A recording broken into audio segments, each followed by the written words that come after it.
Hi, this is Jack Stanley, and this is 2.5 Minutes of History.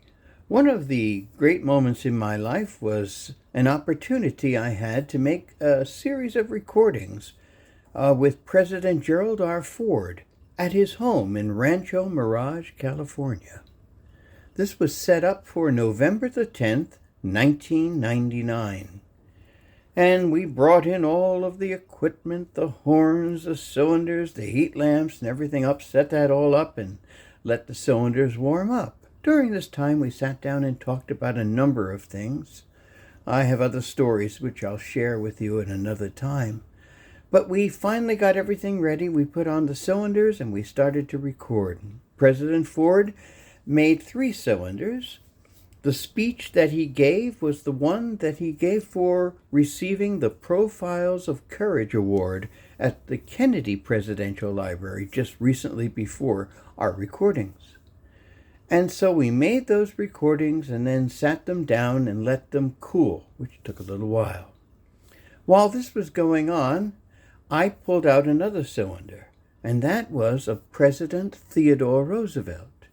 You know, they hadn't really made a recording on cylinder of a president since Theodore Roosevelt's time, and so it was very, very important that the next president to make a cylinder recording should hear the previous.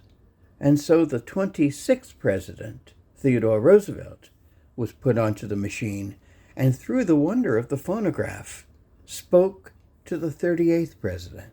I thought that was pretty fascinating and somewhat symbolic of the wonder of sound recording. President Ford loved the speech, actually. He told me that, you could do that speech today.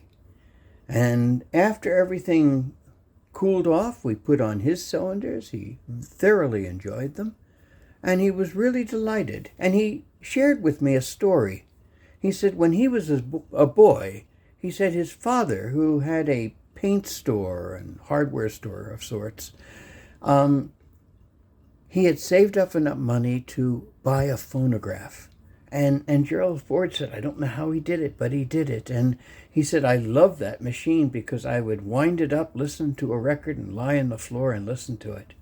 And as we did all of this, it brought back all of those memories to the president, and I thought that was really kind of neat. It was a really great day, November the 10th, 1999, when Theodore Roosevelt and Gerald Ford, in a sense, had a conversation over the phonograph.